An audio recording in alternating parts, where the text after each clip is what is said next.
Hi students, this is Ajanta ma'am. Please subscribe my channel, hit the like button as well as the bell icon for an in-depth analysis into your ICSE as well as ISC English paper 1 and paper 2 syllabus. This is the third part to the video of the poem Haunted Houses by H.W. Longfellow. I am continuing with the important questions and also discussing the answers. Another important question that comes in this poem is, how does Longfellow explore the themes of memory, time and mortality in the poem? So, Longfellow explores the themes of memory by depicting the houses as repositories of past experiences and emotions. Time and mortality are examined through the decay of the houses and the passage of generations. With the beginning of the poem only, we are told about the theme of the poem in the very first line, when the poet says, all houses wherein men have lived and died are haunted houses. The poet therefore believes that every soul that has departed from this earth lingers in his or her former dwelling. They can neither be seen nor heard, but their presence can be perceived everywhere in the house, be it at the door, on the stairs, or along the passages from where they come and go. Though they cannot be physically touched, but their presence can be felt. As if something is moving here and there, or to and fro. These spirits do not disturb anyone. They are benevolent spirits. They do not harm or hurt anybody. They go about doing their errands as they used to do when they were alive.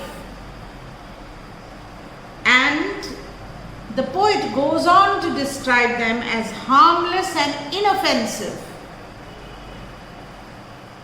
They join the present occupants of the house, blessing them, protecting them, loving them, and it seems that the speaker's memories of his or her loved ones who had died are so vivid and strong that they seem real to him or her, and therefore the speaker knows that the present occupants of the house are living along with the ghosts of the departed who were the rightful owners of the house. So the world of spirits is intertwined with the world of men. And when the moonlight streams through a dark cloud on the surface of the sea, looks like a floating bridge. that is shaking and looks unsteady due to the movement of the water.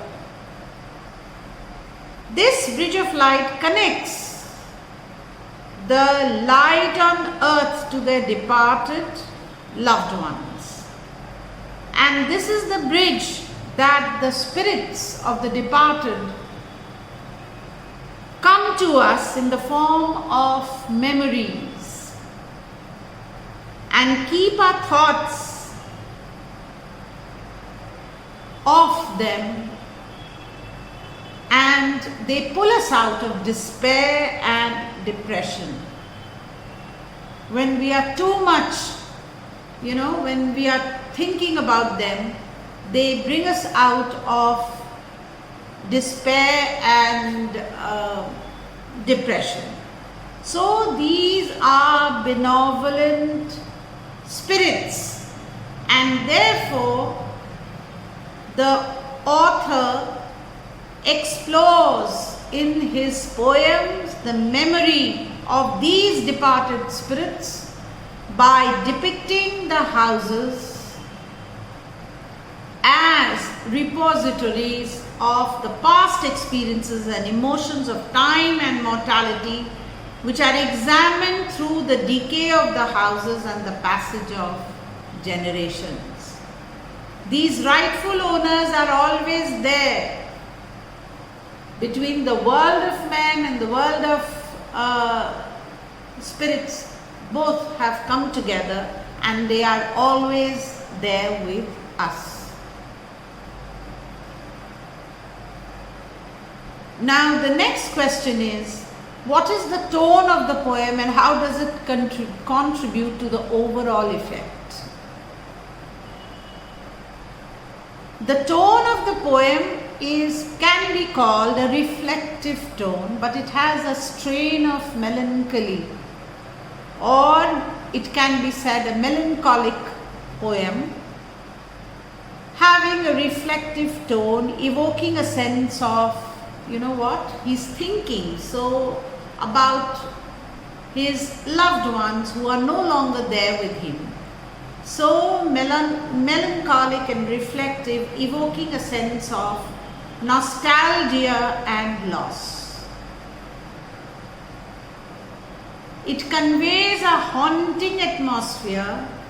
Throughout the poem, there is a haunting atmosphere that lingers throughout the poem, because here we are talking about these spirits